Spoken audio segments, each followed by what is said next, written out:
Hey, everybody. Shane Presley here, Rock Paper Podcast. Thank you for tuning in to another brand new episode. Today's features humans and strangers. Had a great time meeting with them, talking about some of their new music, getting to know them a little bit better. And I got a big old show happening this weekend, Saturday night, at Blueberry Hill in the Duck Room. So we talk all about that, and hope you enjoy it. I do want to remind you, as always, Rock Paper Podcast is brought to you by Friendship Brewing Company in Wentzville, Missouri, serving up all your craft beer needs. Over 25 rotating taps over there. All kinds of delicious beverages, tasty food. You got your burgers and nachos and flatbread pizzas and all kinds of tasty eats there. Daily, weekly specials, and you can get some great live music happening out there on the weekends. Start your weekend on Thursday with their Singo Bingo night every Thursday. This week on August 24th is I Love the 80s. So come check that out. Friday, August 25th, you got Steve Kyle. And Saturday, August 26th, Josh Littig. Sunday, August 27th, Jeff Waltshauser.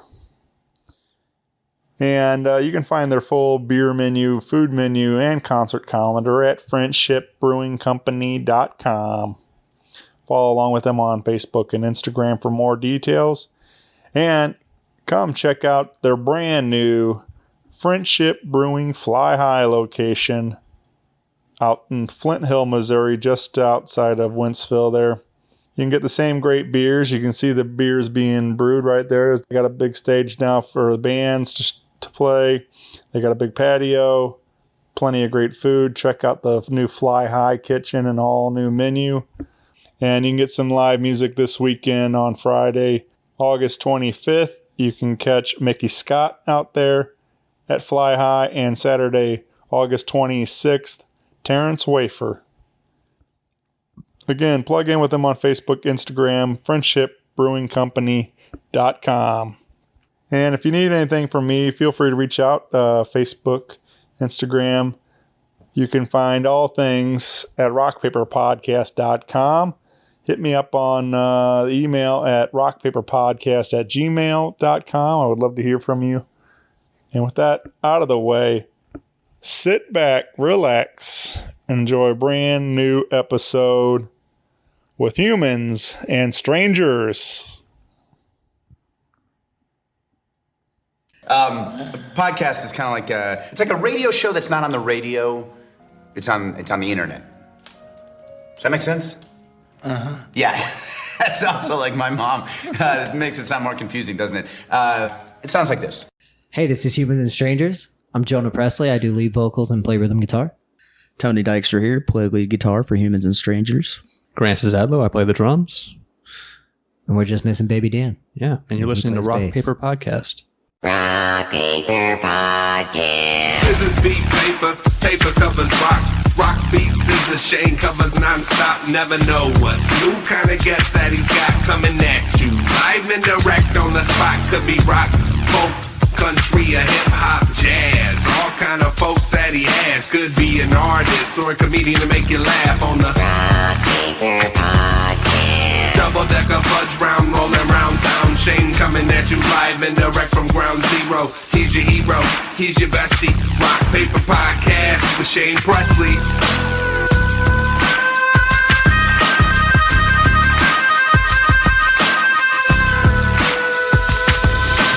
Rock Paper Podcast. Hey, everybody. Shane Presley here, Rock Paper Podcast, coming to you from St. Louis, Missouri. Hanging out today with the guys of Humans and Strangers. Yes, sir. Welcome to the show, guys. How you doing? Thank you. This is very cool, getting to spend a little time on a Sunday, hang out and talk about some tunes and big show coming up.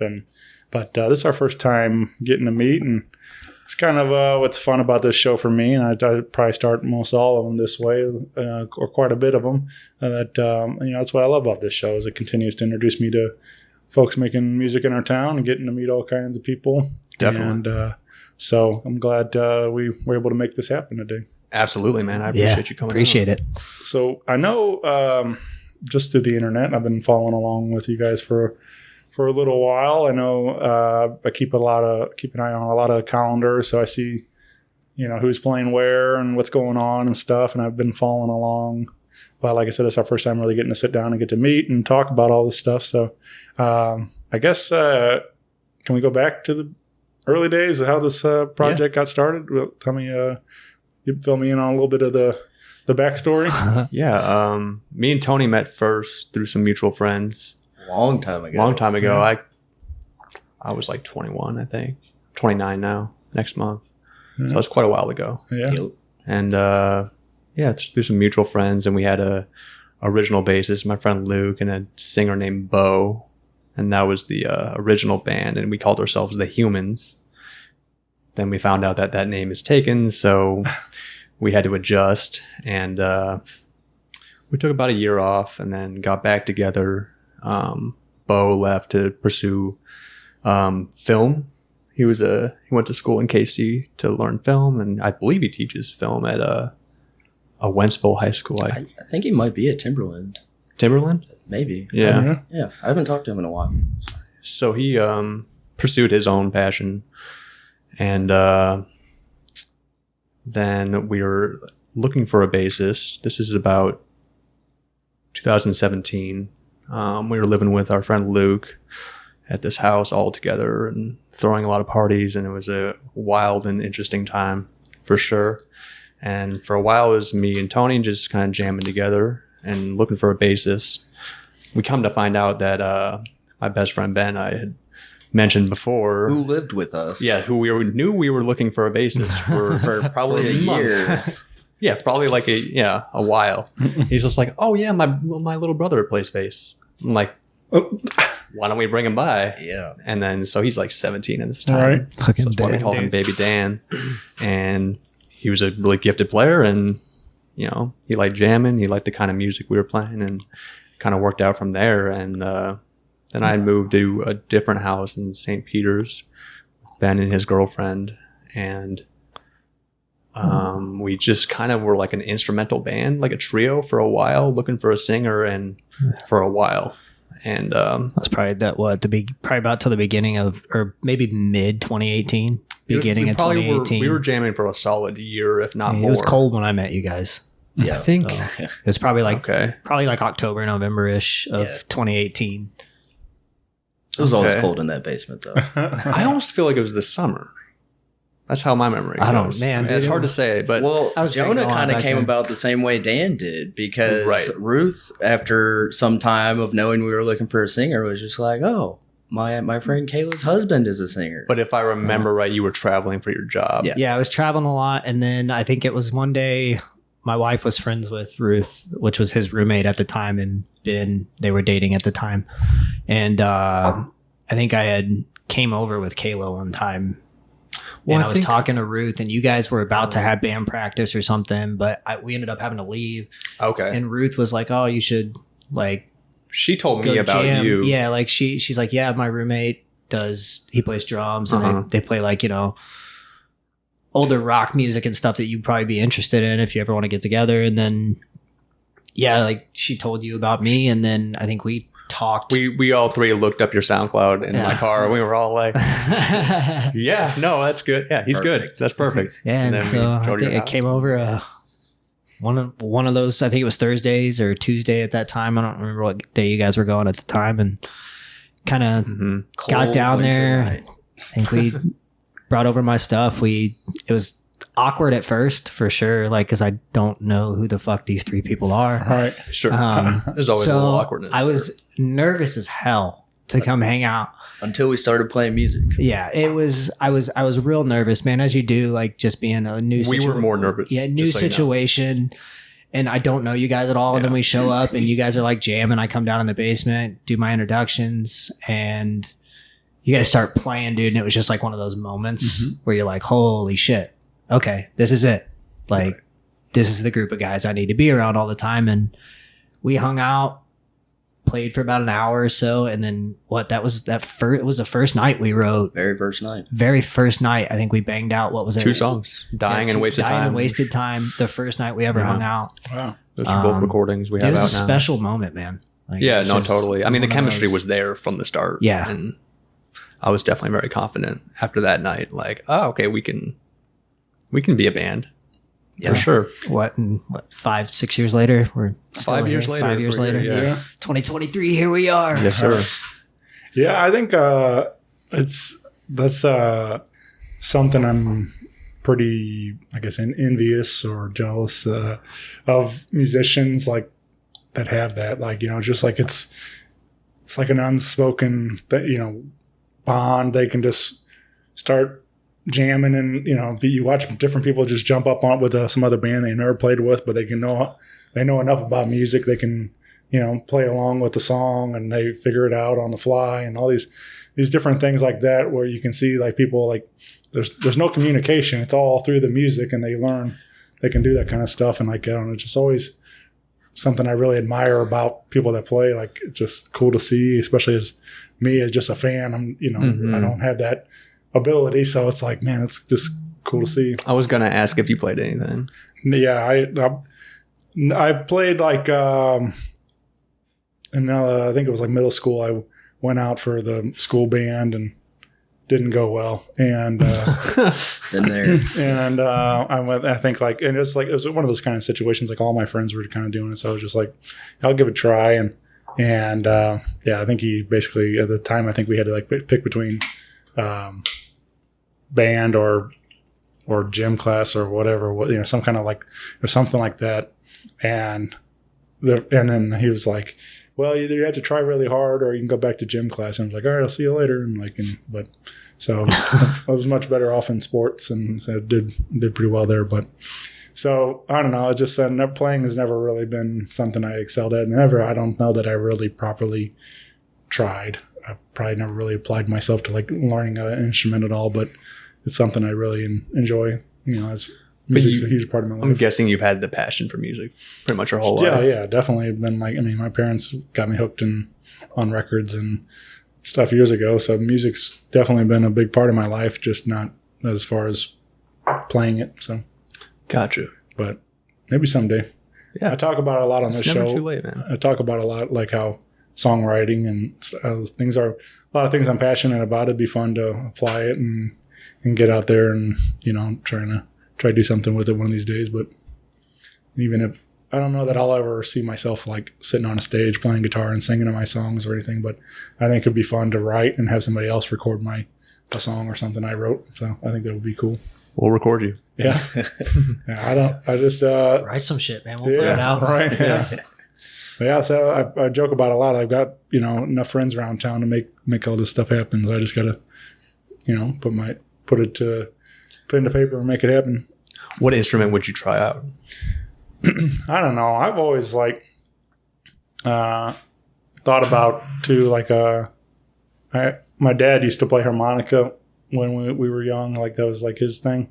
Nice. And I watched some of my other friends around town play harmonica, and I was like, I don't know, it just seems like that'd be fun to like, because you can, those guys that do it well, like are able to, you know, find where they fit in, like with certain bands, and especially like in blues and different, you know, rock and stuff. There's some different, you know, classic blues influenced rock and roll stuff where it works well, and I just see like those guys like are real tasteful with it, but plus it's like nice that they can just travel with a little briefcase and set up and just, you know, jam wherever and kind of thing. So It's the only instrument you can just pull out of your pocket. right, yeah. So, but you know, it's like I think that would be cool. It's just something I've always admired a lot of those guys that play harmonica. So I see it. maybe one of these days I'll make it happen. So, but yeah, so I guess so everything went well that night. Humans and Strangers became a thing, and Right. I think we had the name at that point, and then we probably spent about a year writing songs. We probably wrote about 10 songs. And right when we were about to start playing out, 2020 happened. And so it delayed our progress a little bit, like it did everyone. And then it was kind of funny because we started playing out after the wreckage, so to speak. And I know a lot of bands didn't make it through that. And it's like we almost, we started in the new world almost. Yeah. And I think our first show was in June of 21. I feel like we were like prepared for it though, because we already spent a year not doing any shows, that's the thing. Just writing. So when it happened, it sucked that we were ready to play a show, but then that just gave us like a whole nother year. Yes. To like perfect it. Yeah. And put more music together. Yeah. And at the time, frustrating, but looking back, maybe it was a blessing in disguise. Sure. Yeah. Well, and there was always, to this day, I think we're kind of over it now, but sometimes we still have this discussion of, do we want to learn more covers or keep working on originals? And now we're pretty set on originals. Nothing on cover bands at all, but everybody's always said, if you want to make it in music, you got to learn covers and you got to be a cover band and all that. It's not really where our heart's at. Yeah. Honestly. Right. Yeah. Yeah. I don't know. I mean, it's definitely a big debate,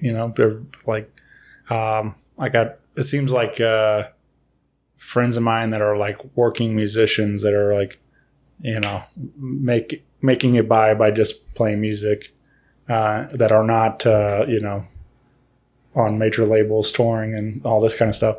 They have a cover band that plays out. They have an original band that plays out. Okay. They do lessons and, there's a lot of different. I've noticed that's kind of the circuit for St. Louis musicians. There's a lot of guys, three things. Have a lot of different, things going. But, so it's like, I feel like the cover band helps fund the original band and stuff like that kind of thing. But it's all trade-offs, I think. It's smart. I mean, it makes sense. I think it would, like, if we all had more timing, because we all have our day jobs, like being musicians isn't something we do full time. Right.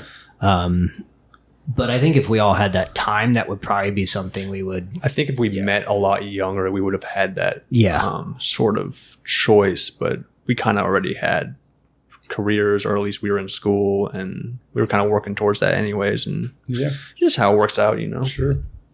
Yeah, I mean, I feel like, but I feel like originals. I think that's the way to go with it all. I think like people.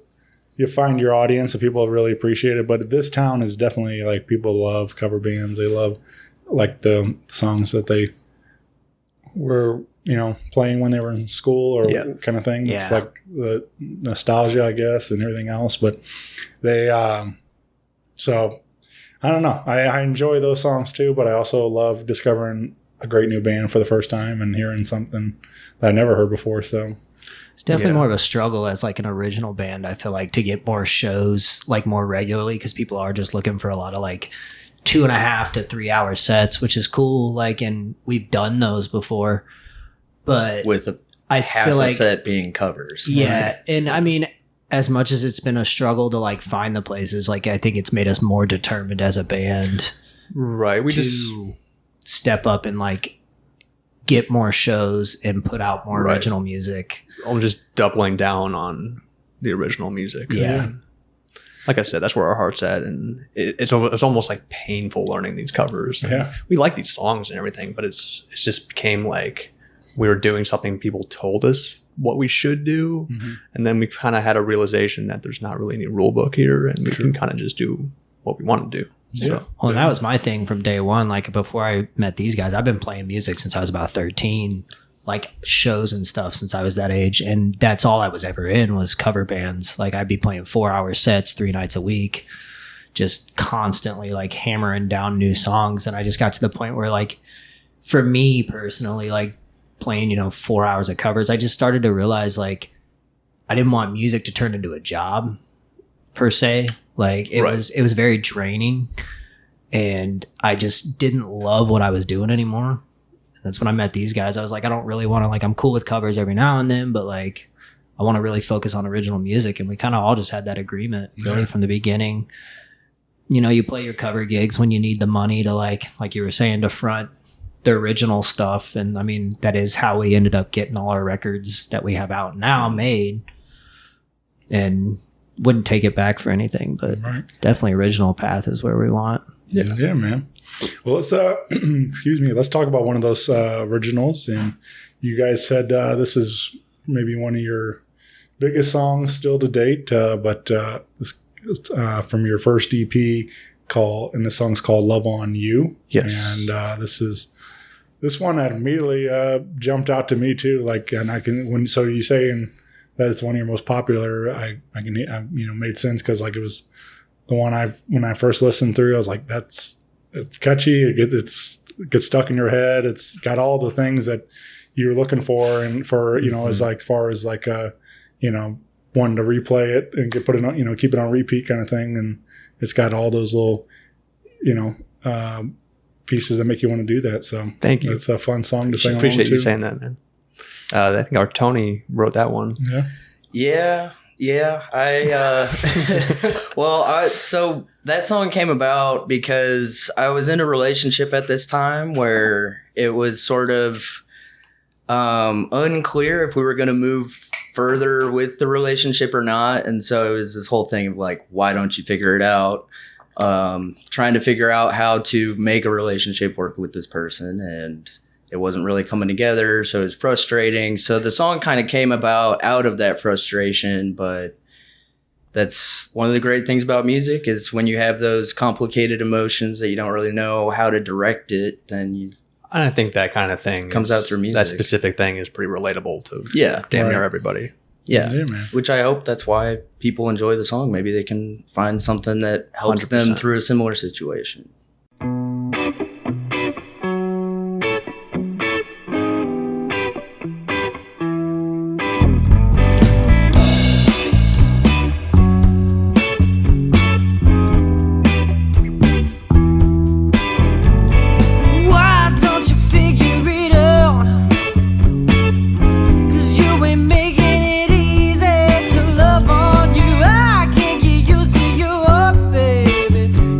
Love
I think that's a lot for me when I listen to a tune. Like, sometimes you connect like that you've been there, or like you believe it enough. Like this person that's singing that, like they sing it with such conviction. Like, yeah, I believe that person went through that for sure. And it's like, and so as part of that, like you apply it to your own story, even if you haven't never really been fully in there. Like it's something similar to that, enough to where you can relate in a sense. But yeah, I mean, like I think we've all been there. Some sense with heartache and falling in love and stuff and falling out of love, and so it's all. I don't think it's a coincidence why most songs are love songs. Yeah, right. Yeah, it's sure. the most relatable thing, and it's one of the biggest things in life. You know. But yeah, man, this was a lot of fun and available now on all your digital platforms, and you can add it to your favorite playlist and listen along. Follow with Humans and Strangers on your Facebook and Instagram. Those are good places to get plugged in. Yes, sir. And you might be able to hear it live coming up at a big show happening at Blueberry Hill. Yes. At the end of the month here. Yes, sir. So stoked. Yeah. I'm so ready for that. August 26th. This is Saturday. Show starts at 8. Doors open at 7. We'll be on at 10. Privileged to be with two other very talented bands, the Hangovers and Dead Format. The Hangovers are good friends of ours. We played a few shows with them. Dead Format, we've been fans of them for a long time, and this is our first show with them. So we're really excited to play with those guys. And this is a venue that's been on our minds for a long time, and it's Chuck's place. Yeah. So I think every musician in St. Louis at some point wants to play this place. So we're really stoked. Dead Format rules. That's those guys. I don't know the Hangovers yet, but I'm sure they rule too. But I'm excited to check them out. But I met up with Dead Format quite a while ago, and we just it was a lot of fun getting to spend some time with those guys, and they kind of been quiet for a while, and so I'm glad to see that they're back playing again. So that was really exciting, and that they're back on stage, and so it's gonna be a great night for sure. Definitely. They have a very cool sound. Please come watch us. Yeah. I want so many people there. Yeah. Let's pack it. We're trying to have a big turnout, make a good impression, so we can continue to get shows there. Yeah. You're mentioning Chuck Berry, and I was fortunate enough to take my mother-in-law, I don't know, to see Chuck Berry there. Really? Once, and we had a really good time with that. It was, and that's kind of one of those things. Like you maybe in St. Louis, some of us took it for granted because you could see Chuck like once a month playing on that stage, kind of thing. But I was like when we were in the room, we started kind of talking to people, and people were saying, they plan their like summer vacation about coming to St. Louis to see this, and like that they flew in from wherever around the world, and kind of thing. It's like, so like I was like pretty wild to hear these kind of start just small talk with people before the show and stuff, and so it was kind of wild to think about that kind, even into his 80s and stuff, that people were knew that it was a piece of rock and roll history right here on stage. So it's crazy that people think of St. Louis as like a vacation destination. Yeah. Like people that live here were like, that is it's St. Louis, man. Weird thought. Right? It's the greatest city ever, but why are people vacationing? Yeah. Then you forget, Chuck Berry, Nelly, all those. We have a lot of big people from here. For sure. Yeah, there's a lot to offer me. I love it here. We got all sorts of different music, food, I really love this town. Yeah. It's very hometown feel. Yep. Yeah. And I don't know, I just think there's a lot going on. Like when I see I list these runs of shows with like 60 different events going on a Friday, Saturday night, I'm like, it's wild to think about that much music happening around town. How do you keep track of all this stuff? I've been wondering this for years. It's just I don't know. I follow a lot of musicians, so that helps me keep track of where they're playing at. But then I just kind of got it dialed in pretty good now. Over doing it for like 10 years now or something like that. Sure. So, but the list was like, the beginning was very small, like maybe 4 or 5 things on a weekend. But being my networking has grown out farther and farther every year. So it's like it just keeps growing, and social media has made it so much easier too now. Like I follow all those like STL rock page, STL EDM STL page, musicians, and they post their like little things every week with what shows are going on where. But it's for me personally, like it is really cool to see even my own personal network is going that far, but like seeing how much music is happening around in our city, and how many people we got people opening new venues, all the like quite a bit. We have, I don't know, I saw one thing at one time, like that St. Louis has more music venues per capita than like any other city maybe, or something. Like we have a lot of possible, like venues around town to play at, and a lot of different, some are more geared to their own, brand of whatever they do, but some are very mixed genres, open to everybody. Sure. But there's a lot of music happening in town, that's for sure. So they just keep popping up too, man. Yeah. Right. Like just new venues all the time. Yeah, St. Louis definitely is a music town. It's a small town, but it's they're passionate about their music. But yeah, hopefully get a nice crowd out to see you guys play at Blueberry Hill. That'd be a great opportunity for you all. And I guess like I said, that's the key. Haven't want them to invite you back to do it again. So keep growing, and absolutely. Plus the people that book at Blueberry Hill also book Delmar Hall and the pageant and stuff. So if we can get in with that and keep moving it up, and that'd be nice things. Easily the biggest. Love to play Delmar Hall, dude. Oh yeah, I love that place. That's probably the nicest venue. The Fox is obviously a very nice place too. Sure, oh yeah. But Delmar Hall, I was very impressed when I saw Duran Jones and the Indications there a couple of years ago. And me and my friend Jewel, if you're listening, she would remember this night. It was such an awesome concert, and we were hunched up over like the rail at the very front, just like in awe, looking up at these guys play because they were such a great band. And at one point, Duran Jones, the lead guy, actually like came and grabbed my friend's hand and was like serenading her during the show. They were singing one of their songs. I forget which one at this point, but really cool show, really cool venue. And their sound system's like phenomenal there. Yeah. Yeah. Shane, do you have like a favorite venue in the town? I'd be hard to pick a favorite. I do love the folks at Old Rock House. They've been really good to me, and it's a great space. Lighting and sound is all top notch, and I've got to see some amazing shows.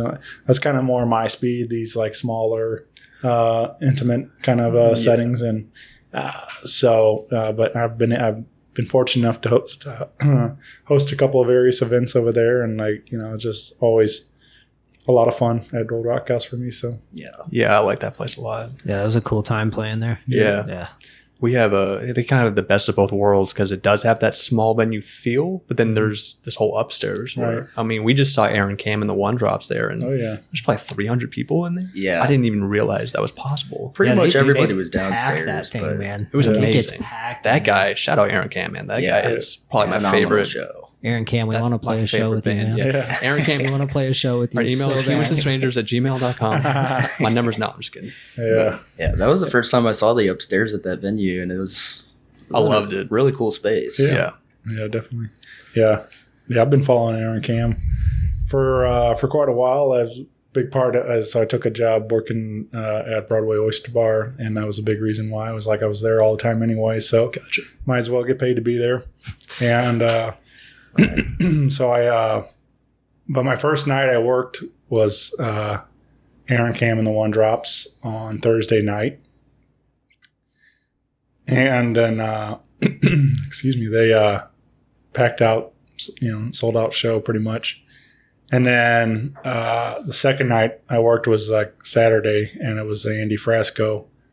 And like, it was like them being thrown right into the fire, like two wild parties on, the first two shifts I worked there, and so like packed out, and it was, but I wouldn't change it for anything. It was a lot of fun working there and getting to meet all sorts of people and get to experience great live music down there. And But I don't know if you guys ever got to catch an Andy Frasco show, but it's No.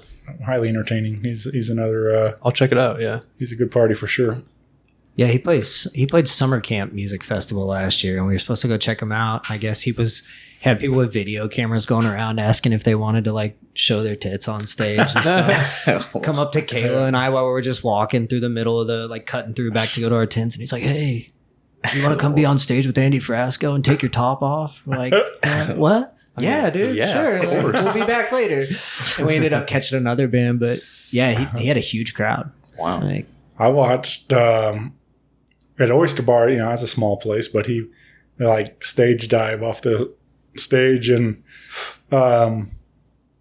people crowd surfed him all the way back to the bar, and he grabbed a bottle of Jameson and was like chugging it on the way back up to the bar, and like Wow. It's one of those rock and rollers. Yeah, it was you know, it's stuff like that. You just don't, you know, it's definitely a party, so it's fun. I'll check him out. Yeah. Yeah, sounds like a fun spectacle. Yeah. Yeah. He's you guys ever heard it? Andy No, I Frasco, don't Andy think I Frasco have. in the UN? I've heard the name, but I don't think I've heard the music. yeah.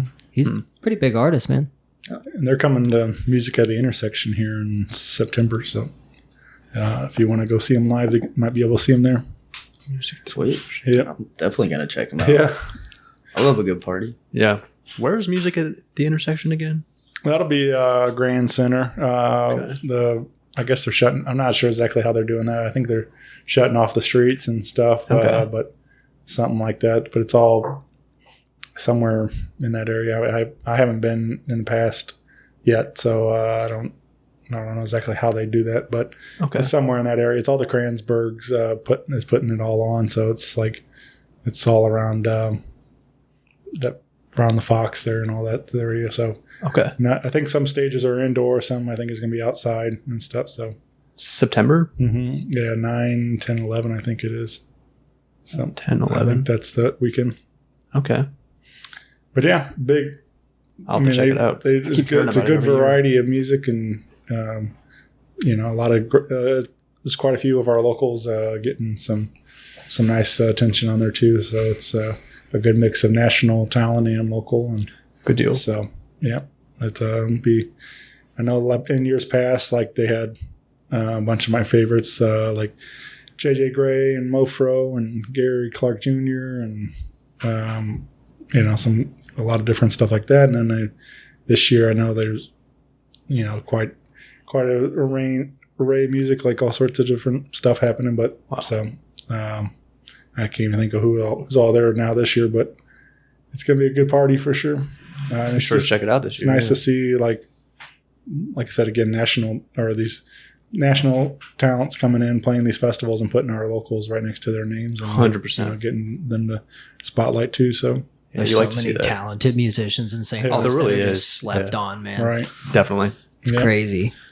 So, but yeah, I'll send you a flyer if I can Sure. find it later. But so we got things happening. You guys have been working on some new tunes of your own, and we just released a new song in June, Yes. and this is a song called "Never Enough." Yes. And again, your most recent single. Let's talk about this one. How this one came about.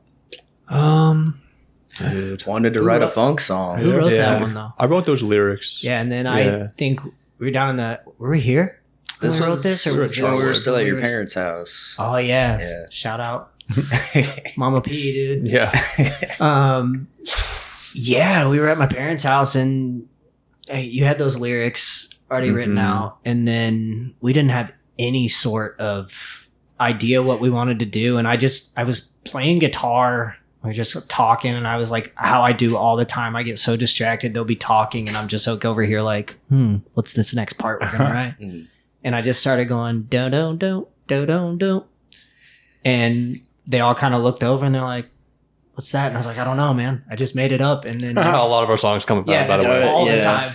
And next thing you know, it was I think I Just- came in with the Curtis Mayfield style wah yeah, dude. chugs and whatever, Mhm. and just kind of turned into a fun little funk song with some kind of airy, spacey breakdowns in between, and Right. Yeah, Chili Peppers-esque Yeah. a little bit, Yeah. which we like that.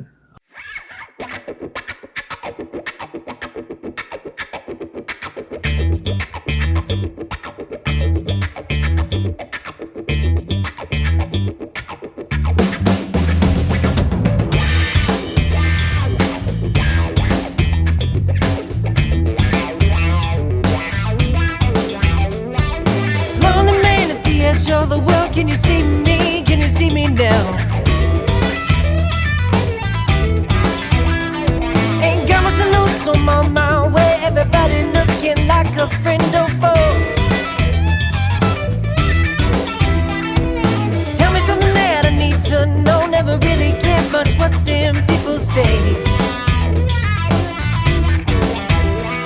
Got me moving at a faster pace, a stranger to the human race.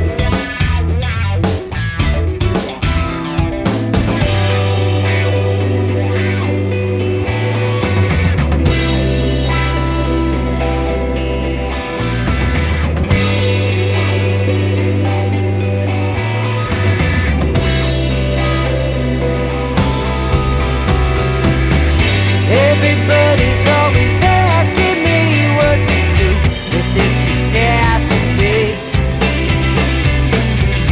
Gonna watch the whole world go down in flames.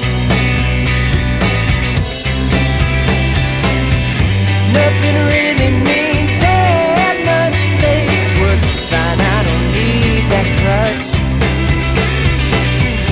Always looking for somebody else to blame. I guess it's never enough.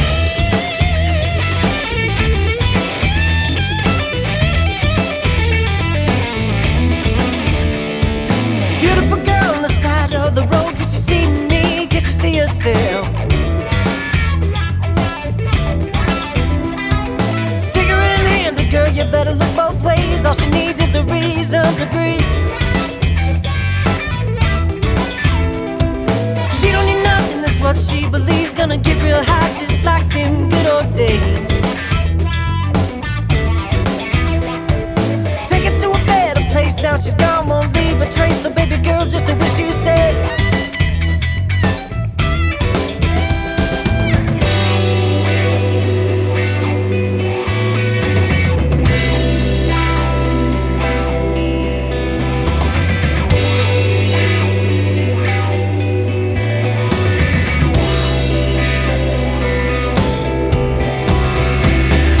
Everybody's always asking me what to do with this catastrophe.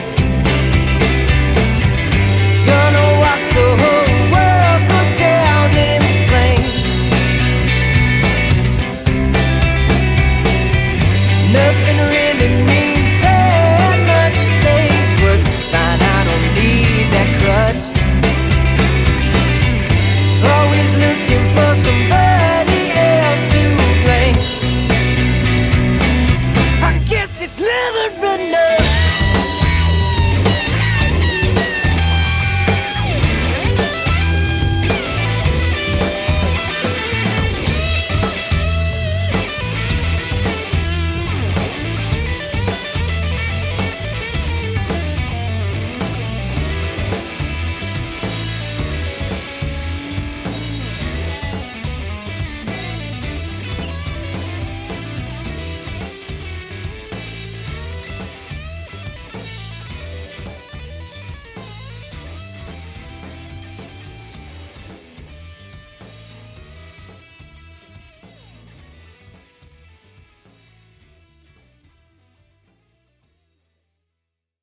Yeah, we recorded it. We started recording it earlier this year at Kalinga Productions in Maplewood off of Manchester. And Shout out Patrick Ramsey. yeah, shout out shout Patrick out Ramsey. Patrick. He did a great job on that tune for sure. And yeah, I don't know what else I can say about it. It's definitely a trip to you know, I remember writing that at a piano, just writing the lyrics, trying to find some chords. I'm a drummer, so that's like calculus to me. I'm getting better and better, but yeah, and then seeing that and to actually hearing it on Spotify. It's definitely kind of a trip. Yeah. So it's a good feeling for sure.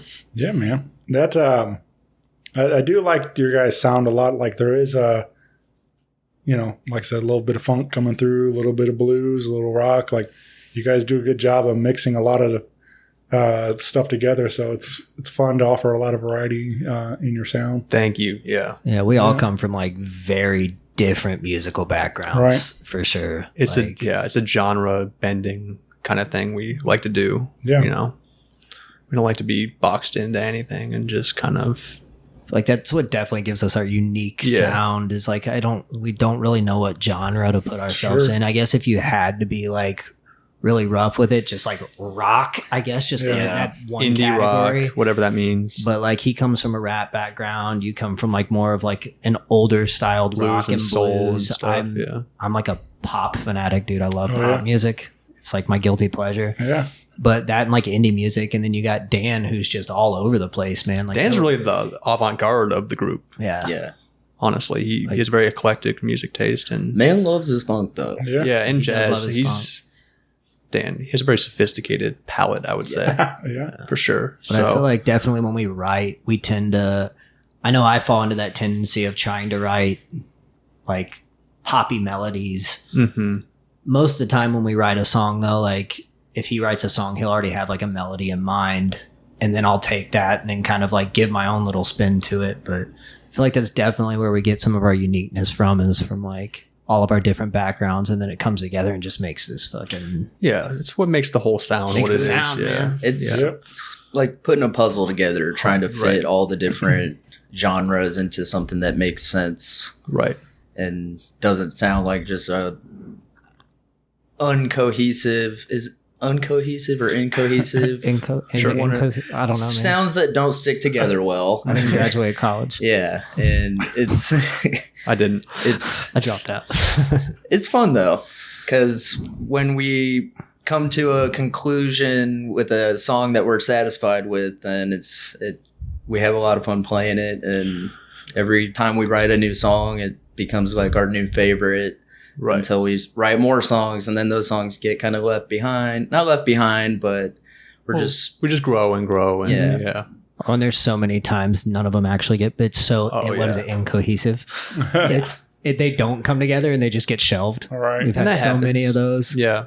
And then we end up pulling out a guitar part from that, or like, oh, what if we take those chords to this Yeah, one we right. threw out, and then we throw it in, and next thing you know, like 3 songs come out of it, and it's Yeah. like, I think we all share like the songwriting is at least my favorite part of being in a band in general. Is just writing the songs. 100%. We all share that, and it is very much like a puzzle, like Tony's saying. like you can definitely tell who writes what, though.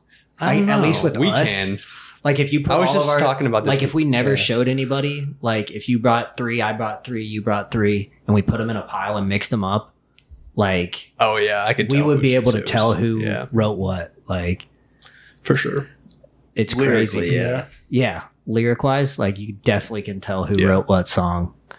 But that's cool. I mean, yeah, I like that there's not one songwriter too. Right. You know, I think most people would just assume, like a casual listener would probably just assume Jonah writes everything because you think the singer writes everything, but I think about like just by default, yeah, people right. think that. You know what I mean? Yeah, I agree. I think that's like your go-to is like you should assume that they wrote it because they're singing it, but I feel like I've written more guitar chord parts than I Right. have lyric wise for the band. Yeah, a lot of our songs have come together from you'll bring chord progression that you came up with on your acoustic back at home, just practicing around, and then we'll kind of come together and embellish on that, just add more sounds to it, and then it's like the same the bones. Like Jonah brings the bones to practice, and then we all kind of Right. again put the puzzle together and Right. Put the meat on the bones. make a full song. Put meat on the bones. Yeah. I write a lot of quantity, not quality. Yes. Like There's I've a lot of quality. I mean, yeah, I'm not gonna say I don't like. There's not some quality. Like, there's times where it's like one song will hit and it's just fucking there. It's perfect. But there's been times where like I probably on my hard drive at home, 500 songs that I've never released. Yeah. They're not done. I have a whole studio at my house, and I just either I don't not that I'm like afraid to release them, but like in my head, they're never done. They'll never be done. That's something I appreciate about you, man, is you're not afraid to just throw something at the wall and see if it sticks or not. Oh yeah, there's so many songs on that hard drive that are just shit. Yeah, I can attest. He's So shown me bad, his hard dude. drive, and it's pretty overwhelming. Yeah, I have like folders and folders of like, here's from this year, here's from that year. Like, I'm so OCD and very organized, and Jonah's the exact opposite of that. So it's so funny to kind of see our workflow together. Shane, I'm so glad you did not look at me for the date of that show. Could have told you. I'm the least organized in this band. I hate calendars. But that's, I think, where that creative fire comes from. Yeah, I'm on the ball of my seat. Like, I don't like last minute, man, or nothing for me. Like, I'm so bad at that. Right. That's good, man. Drives everybody else nuts, but like I said, I think it's like you're saying, it's all the balance. It's what brings you guys together. You find ways to complement each other to make, hey, you're good at this, you do that. I'm good at this, I'll do this, and like definitely, that kind of stuff like that. You guys all find where you fit in this band, so and make it work. So and it's definitely working. Definitely, It's a lot of fun. Thank you. Yeah, man. Yeah. Well, you mentioning some of these recordings and recording your own stuff. You guys. That's kind of your next moves. You guys want to start trying to move into maybe streamline producing more songs by recording your own music? Yeah, definitely. Excuse me. Something we've always kind of talked about. Like I said, me and Jonah have some kind of production background. Him a little more than me. You actually went to a college for it, right? yeah. So I got a scholarship for music production to the University of Central Missouri. Started my classes there, and then just ended up, college wasn't for me. I got down a couple rough paths, dropped out of college. And so music production's always been something that's been like at the forefront of my mind. I would almost venture to say that's like your main thing. Yeah, even beyond songwriting, guitar, singing. For a while, if you would have asked me, I could have said I could have never played another show again.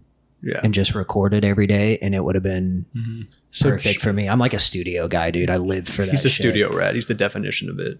And I think you were always wanting us to do that, and I think I was more set and like, well, let's get in studios, let's do it the traditional way and kind of thing. And we've recorded everything at Kalinga Productions, and it's gone over pretty well. All of our recordings sound pretty good. Experiences by any means. It's honestly just, affording it is a challenge. Yeah. And there's this sort of dynamic of when you're paying for time. I feel like you don't necessarily play your best because there's that pressure weighing on you. And I think the financial side of it as well as that side of it kind of led to us wanting to produce ourselves, because it's like, well, I could play this, I could record my drums by myself without having to book, scheduling. That's another issue. Everyone's so busy, and it seems like the right move for us at this particular time. Yeah. And so we're excited. I think it's just everybody's different. They all, like, some bands need that pressure, to sure. Like they feel like, I need to be whatever, like with the whole metaphor, like to make diamonds, like you have a little pressure in my life. So it's like, it's that kind of thing. Like, like when they're on the clock, they know like, hey, I got to get in here, I got to get this done. We can't play around with it. Like, but some people like the freedom of like not having that, where they can feel more comfortable to express in various ways. And like, so I don't know. Yes, it's everybody's different. They all find what works for them. And definitely, I think some people also, it's nice to have like the producer chair, so having somebody that is like a fifth, sixth member of the band or whatever, that's offering ideas like, hey, what if we try this? What if we? No, that's having that outside perspective. Somebody tell you like, no, that's not good. We should do this instead, or those different things like that. Oh, that's definitely helpful. All right, having somebody there to do those things, and so I don't know. But again, it's like there's no right or wrong to any of this stuff, So. Right. And you take on a lot deciding to record yourself, because that's a lot of time, there's a lot of money, and there's a lot of learning curve that you have to sort of get over. Like I said, fortunately, me and Jonah have some kind of background, so we're not starting from ground zero. Right. that would be very overwhelming. But yeah, as long as I'll show you our practice space after this. We're pretty excited for it. Yeah, we just got to get the room set up, and we've recorded stuff together before too. Like he has his solo stuff. Let me sing on that. I've got a bunch of stuff. Once we get it done, like get the studio up and running, I definitely want your help recording that. But like we used to, like when we first started, like over at your house when you were living with Ruth, like, I mean, we threw out a little demo. We didn't even like try. Like we just set up the mics, got it recorded. Yeah, very minimal effort. So it's like we go back and listen to that and we're like, dude, we can do this, man. Like between our two brains and your OCD and like with that, as long as I like, channel it your perfectionism, man. Yes. Like, yeah, I think we're going to get some really good stuff out of this. And we've got a lot of stuff in the bank right now ready to like, there is so many new songs that I think we just wrote our 20th song and we have 7 out. So yeah, I mean, we're gonna be playing catch up for a couple of years, honestly. Yeah, I think that's like the most exciting part, is just to be able to put out material fast at a faster pace, and like, you know, just be able to, you know, I've seen some bands, you know, again, some people prefer albums, some people prefer EPs, but I think that continuing to put fresh music out all the time, like, it's a good way to continue to build a fan base like that way. So 100%, I think it's the only way. All right. You know, I have this lofty ambition of releasing a song every 2 months and then promoting that song through various content, video content and stuff. And if we can just kind of get on this like trajectory where it's like streamlined like that, and then at the end of the year or within a year, take those 6 songs and, you know, we'd have like maybe like a 12 to 15 song album. So those 6 will be released as singles, and this is how my brain works. I'm very like that, but that's my goal. Yeah. That's the vision, and it's going to take a couple of years to get there, honestly. We'll drop it when we drop it, man. Yeah. It's all up to interpretation. Yeah, that's our motto. Yeah. I came across this old interview with James Brown.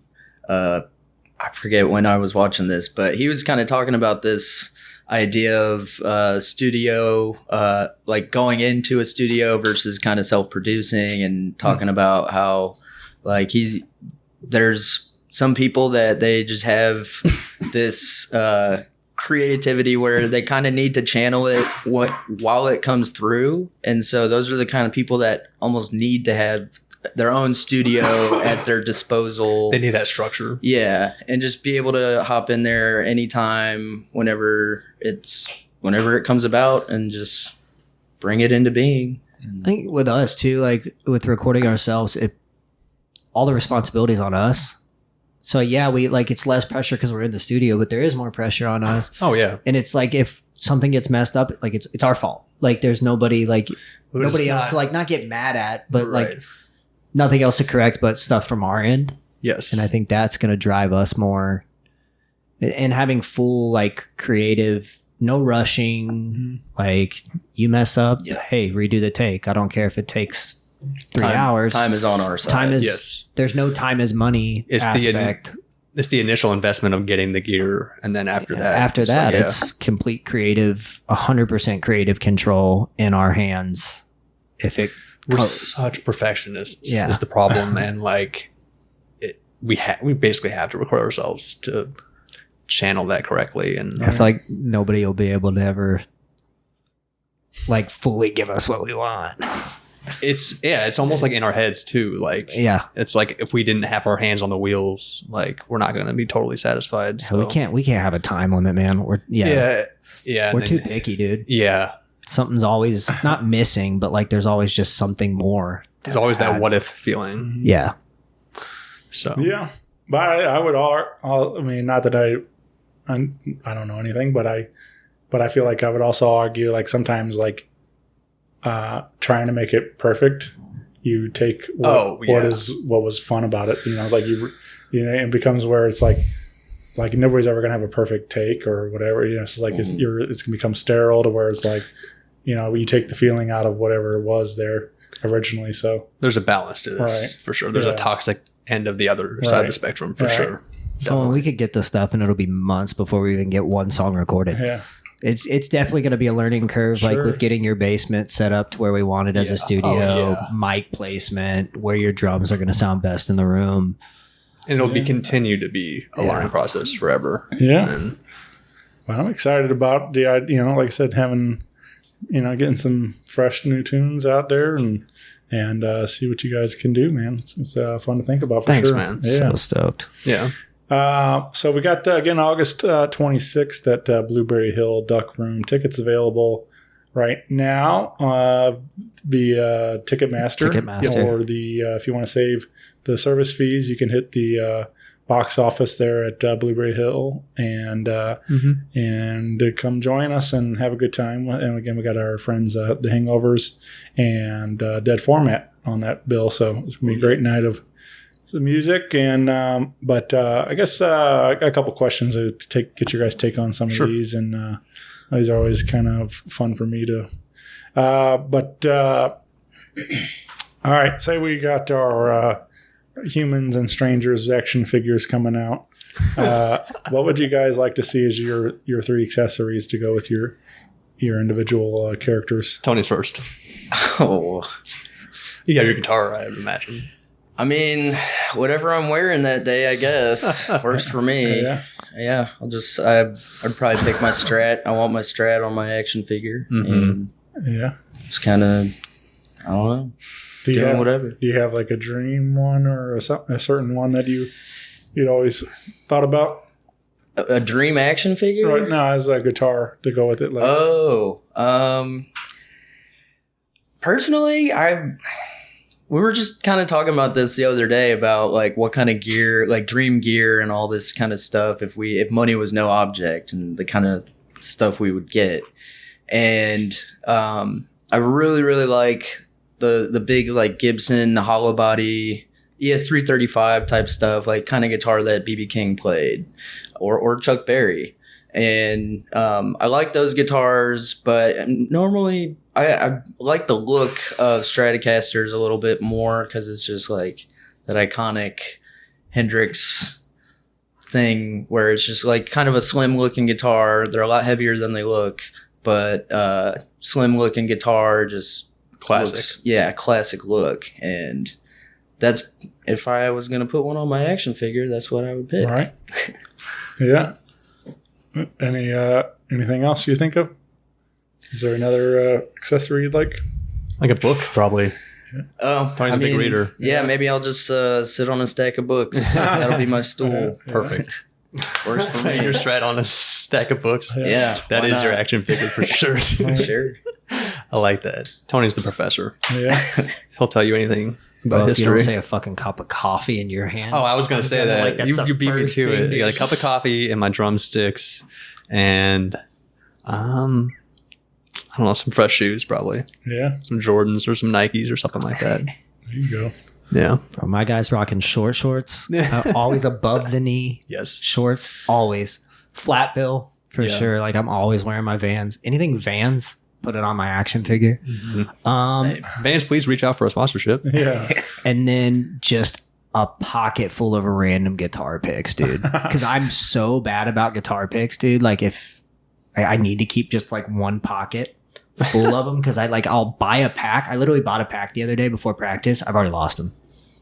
They're gone. I think they're just on the floor down there. But that's the problem. There's probably 100 guitar picks laying in your basement right now, You find dude. them all the time. Well, because I'll be playing and then like we'll be going through the book or like I'll set something down or grab something and I lay it down and then it gets lost in between the binder and the music stand and it just disappears. It's like a fucking couch when you drop something in there. So yeah, like a pocket full of guitar picks and then a flat bill and some shorts. Jonah, I would almost say for you also like just like a mountain full of like crumbled up pieces of paper that were song ideas. You're like, oh, not that one. Just like maybe constantly. a notebook. Yeah. Like my song notebook. Mhm. Because like I take it everywhere with me. Like I take it to work. Yeah. Like just in my backpack and it's almost full. I'm gonna have to buy a new one. I like that. Yeah. There's so many songs in there that just haven't even been used either. I like that question too. That Yeah. was a good one, dude. Thanks, man. Yeah, it's just fun. I think it's a good way to tap into like in those personality things. And all right, what about is there something you guys think you could get into the Guinness Book of World Records for? Oh,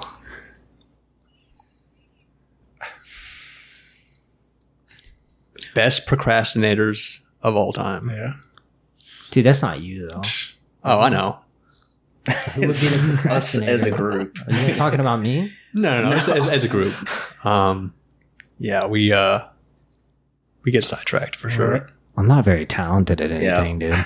Oh, Shut up. longest side tangent.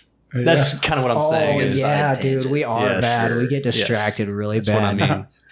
We'll be Every- mid-song stop for a second because somebody like messed up or And we like talk have about to say something. completely and then, un-music related. Yeah, and then you and- look over and next thing you know, we're like 3 hours deep into a conversation about something that happened 400 years ago that nobody cares about anymore. Why are we talking about conspiracy theories? Yeah, right. Oh yeah, dude, I'm huge on those.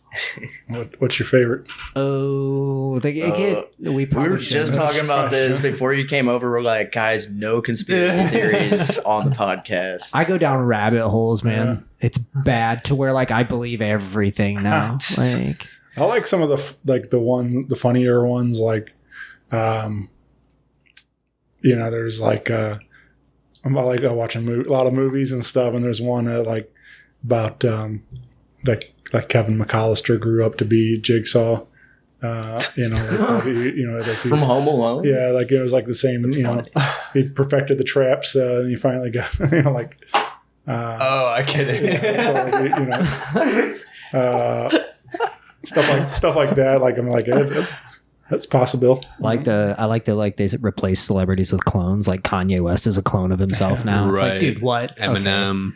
Right. Okay. But then you look at it and like Kanye be looking weird now, dude. Like, he's wearing them big old space suits where his shoulders are like 4 foot wide, and you're like, bro, what?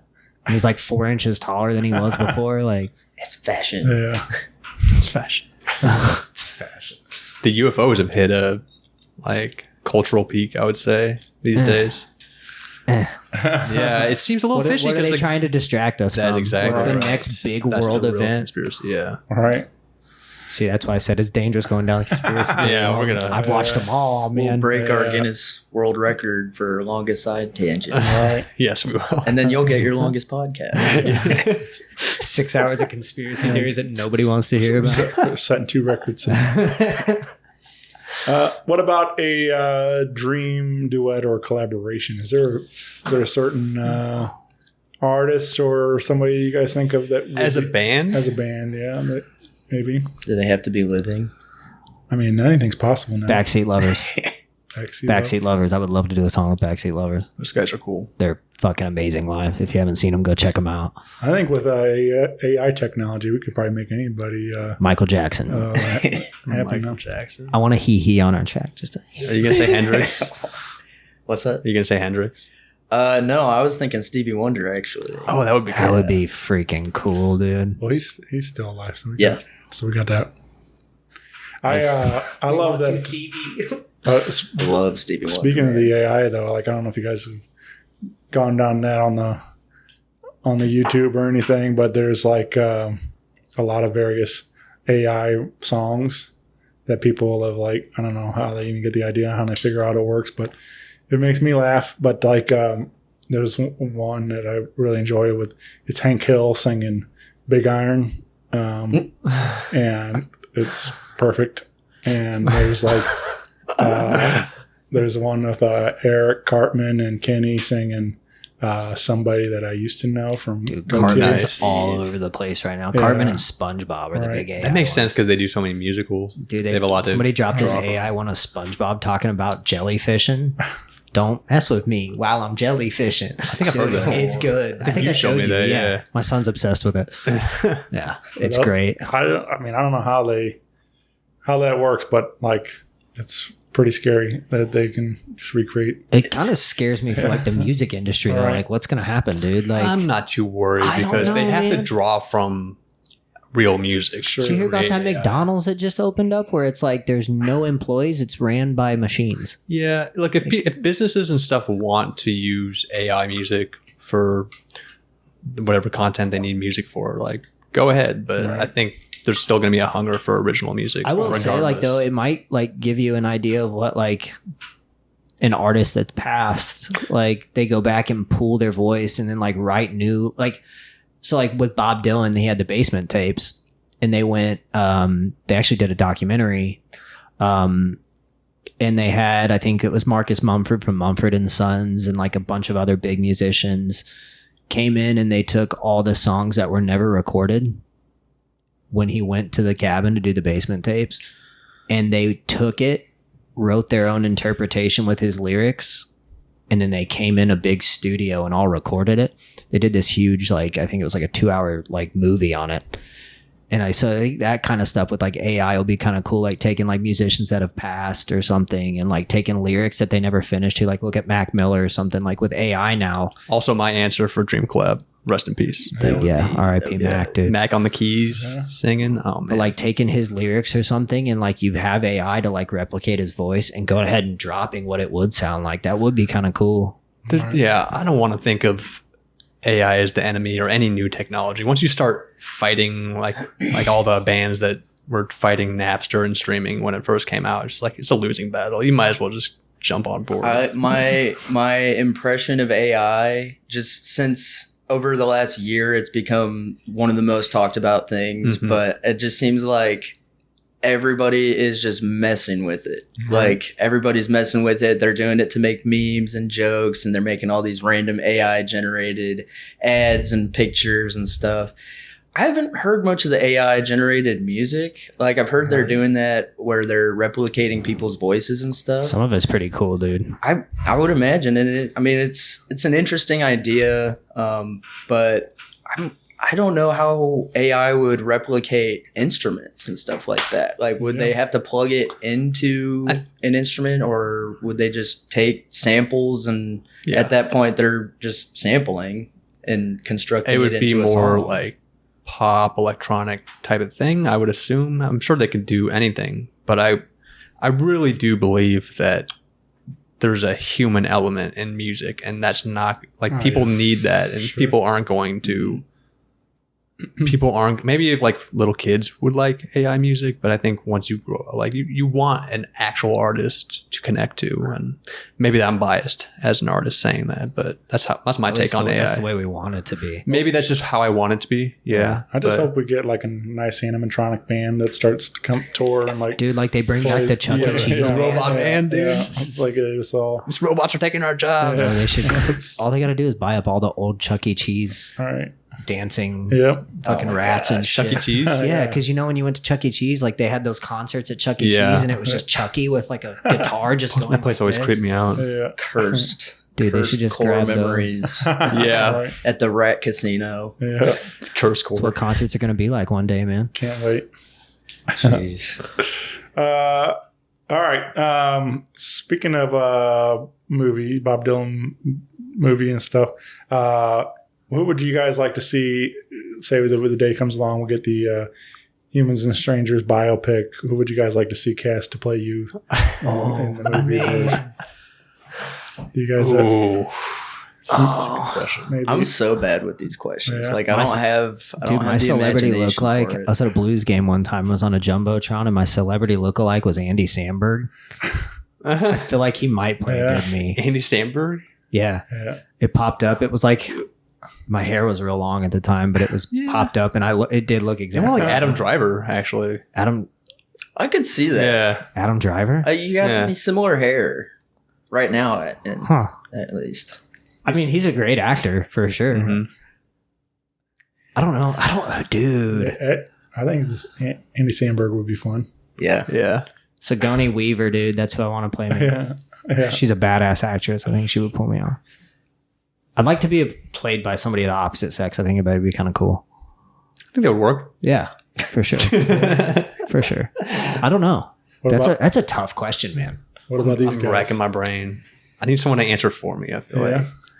I just don't know. I don't watch a lot of movies, honestly, so I don't know. Oh, you read all those actors. books, right? For the most part. Yeah.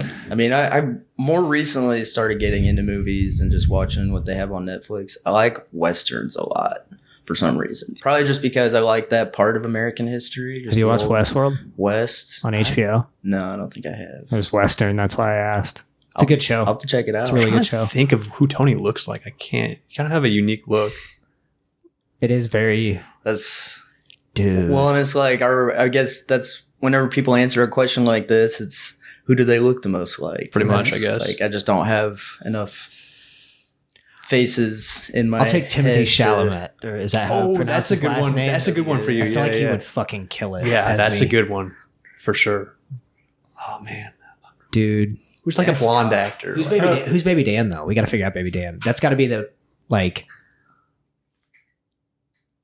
That'll set the tone for the whole movie. All right. I would just want to see his older brother play him. Dude, No. just Ben plays Ben Baby plays Dan. Baby That would be Dan. fucking funny though. Puts on glasses. I think if you put, oh man, that's rough. Man, Maybe because you mentioned him earlier, but maybe like Macaulay Culkin for me. I don't know. Like, dude, maybe a little like, bit. Or like is it how we look right now? Like, are we going I off think of how so. he looks Probably- right now? Because like Macaulay Culkin has like some long ass hair and shit. right, like a younger, He would cut his hair for the role. of course. Shia the role of a LaBeouf. lifetime. Shia LaBeouf for you, dude. Shia LaBeouf. Yeah, I don't know why you don't really like I'll look take that it. much alike, but like I feel like he could play a good He Tony. could- Like he would dive yeah. deep into that fucking character, I that think philosophical type person. Yeah. Like There we go. I'll Shia take LaBeouf it. for you, dude. I like Shia LaBeouf. And then somebody like really out of left field for Dan. Like somebody that would Who's got that hair? normally. Yeah, but you can put wigs, dude. Like, Sure, that's it's- true. It's That's Hollywood. true. But it's got to be somebody like really crazy, like Flea or something plays Dan. Flea. Do they have Like- to be a bass player? Oh, I didn't even think about that. Yeah, like I guess not. I don't know, man. I'm gonna get back to you about our dream cast, and we'll have all of our friends too. I'll make a list. Timothy Chalamet. dude. Yeah, that's a good one for you. I feel Yeah, like cool. yeah. Yeah, I don't know. These are just the dumb things I think. I love it, dude. Just to troll. Dude, they're not Dan, dumb. I'll These just are be good-ass questions. Dan, Ryan Gosling is going to play you in this movie. All right. right, Gosling. He could give that mystique though. Yeah. Yeah, He, It's a good looking cast though. he Like, just- minus Macaulay Culkin. I don't know if that's the most I don't attractive think that's person the in move the for me world. necessarily. he I want Marshall Mathers to play me. All right. Dude, Ryan Gosling was a great Ken. That was fun in the Barbie movie. I haven't seen it yet. yet. My wife and my daughters saw it, Yeah. and Keep hearing they about said it. My wife said it was really good. Yeah. A lot more adult than they Yeah. said it was gonna. Yeah. I mean, it was Also what I've heard It was is- PG-13 though, dude. Like, Fair. you take your kid, that's on you. All You right. knew every girl our age was gonna go watch that fucking movie. Oh Like, yeah.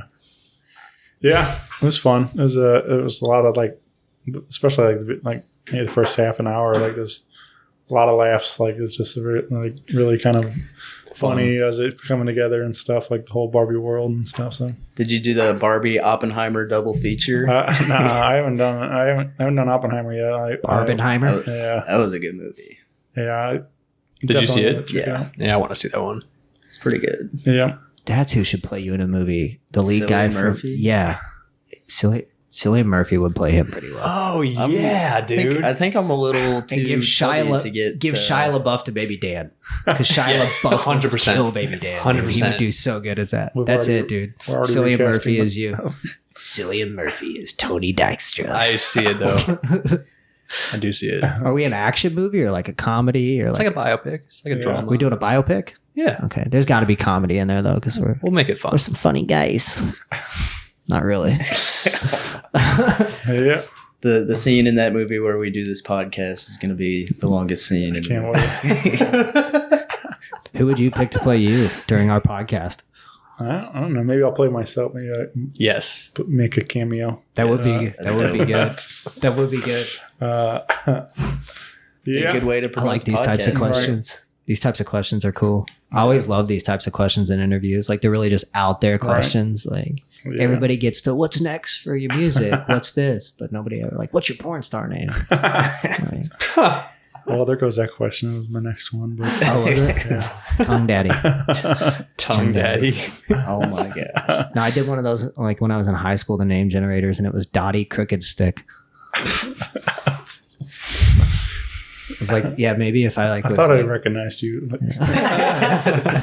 catch me at your local dance club All right. Toddy Crooked. Friday nights during the lunch because I'm not good enough to work that dinner shift. Do any of you do any celebrity impressions? Do you guys ever find yourself at band practice goofing around? And I used to when I was a kid, but Yeah. I thought it was great. My parents thought it was terrible. Or my parents thought it was terrible. I always thought you would have good acting potential. I feel like I could be a good actor. I don't know if I Yeah. could do impressions though. I mean, Yeah. I did a lot of impressions growing up, and some of them, like my dad swore I had a really good Christopher Walken, and it was terrible. And then he would tell me that my Morgan Freeman was good, but it sounded like shit. But I used to do this one. It's what's that movie? It's from like the 50s or 60s. It's an old black and white movie where. Oh man, what is his name? I'm not gonna be able to think it. It's an old Christmas movie from like the 60s. It was in black and white. Wonderful Life. A Wonderful Life.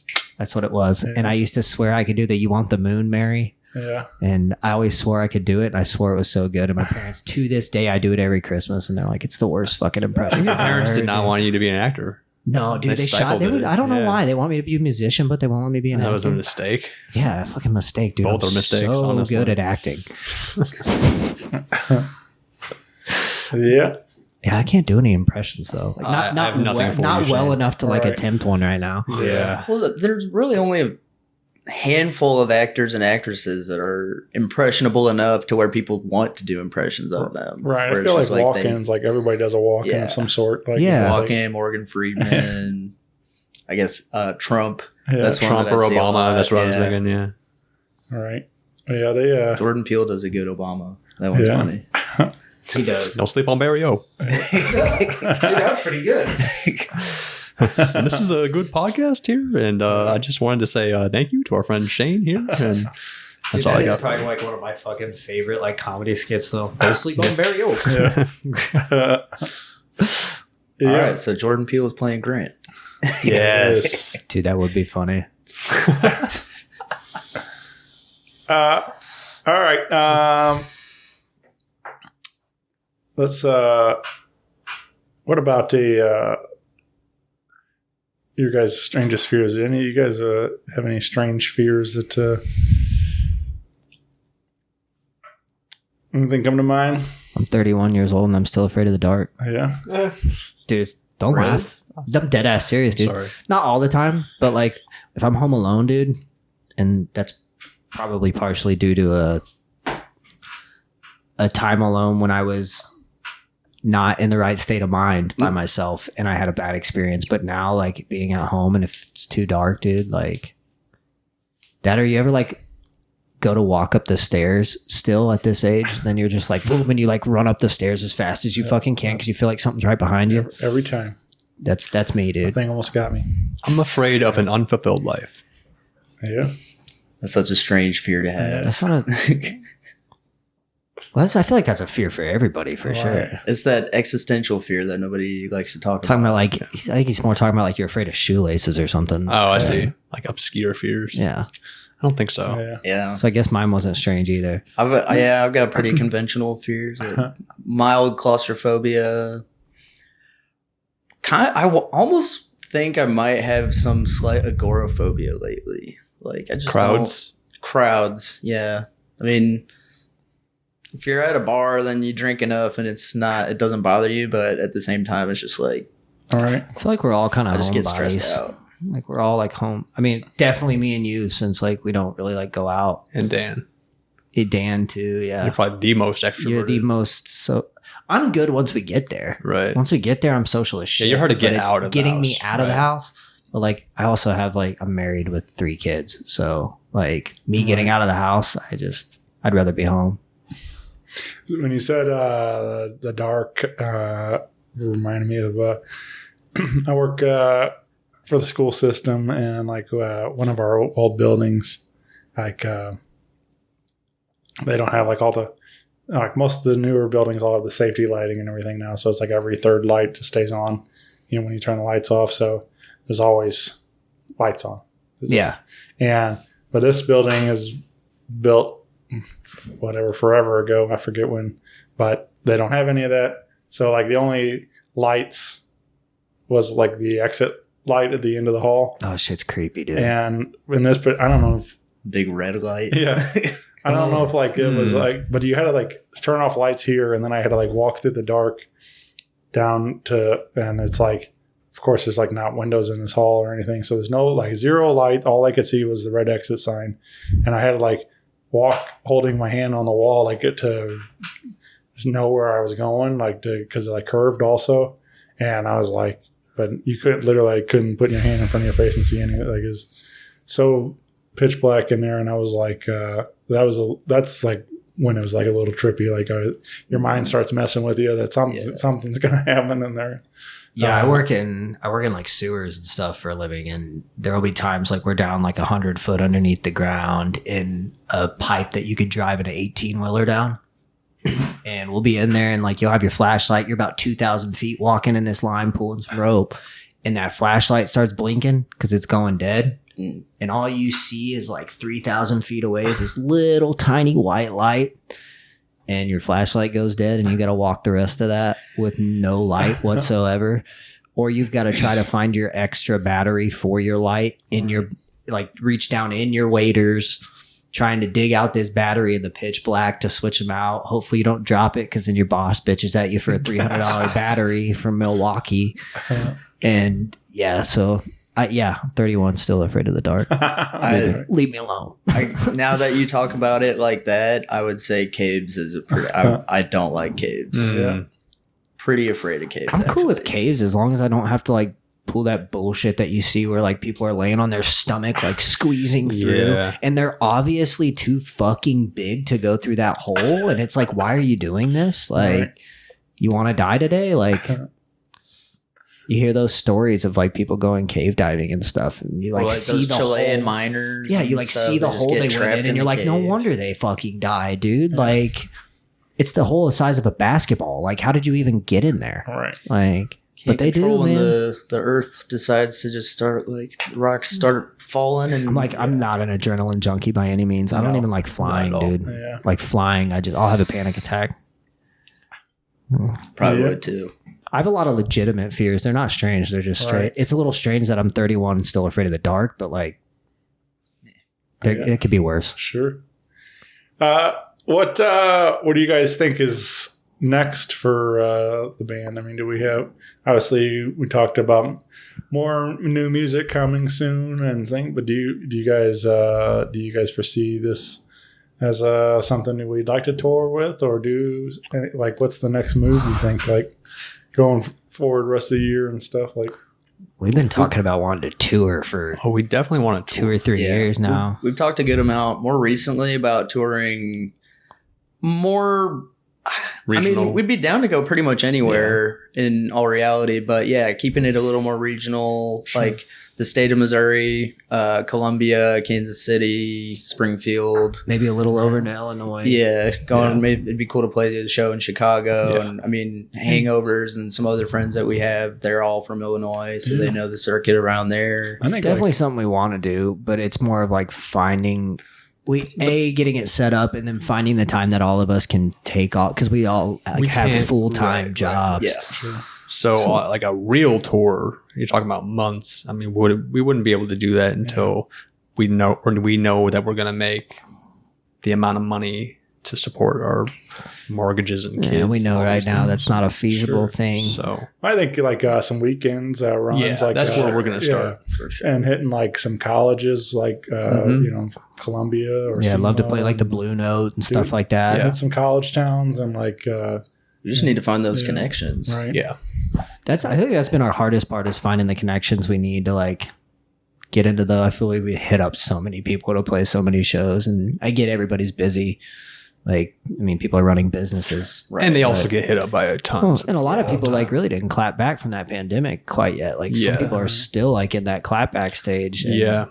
You know, setting up a weekend though thing like from Yeah, here, we're like gonna start small and build our way up. And Right. playing a show on a Friday I love in Columbia. Kansas City. I would love to go I would play. love to go play I in think Kansas City. Yeah, a lot of people seem to. There's a weekend run like they'll hit Kansas City, like Friday, Saturday in Columbia, and then St. Louis on Sunday, or Yeah. something along That'd be Thursday, perfect. Friday, Saturday, or whatever, something like that, where you work your way back home, and then you can sleep in your own bed at the end of the run, and kind of thing. So perfect. Definitely want to do that.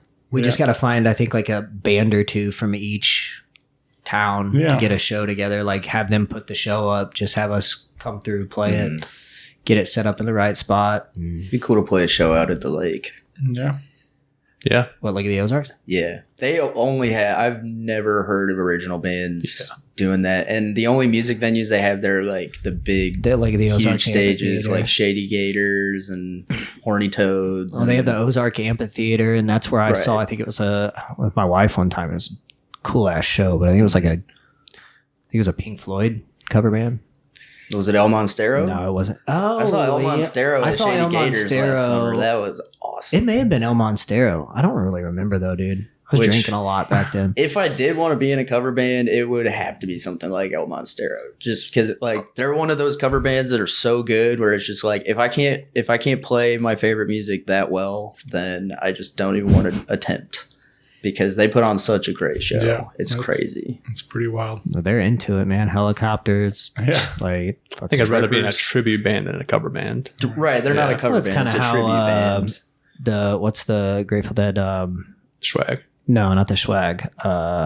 Swag's good, but not the Swag. It's Dark Star Orchestra. Yeah. they're like the only one apparently recognized by the Grateful Dead as like the actual tribute band, because they don't like really just like go and play covers. Like they'll go like Grateful Dead played a show in '71 in New York. They'll They play replicate an the entire exact show. set. Which is kind of crazy. It's insane. I mean, they've probably played all of them by now, I'm sure, because they've been doing this for like I mean, 20 years. that's really insane.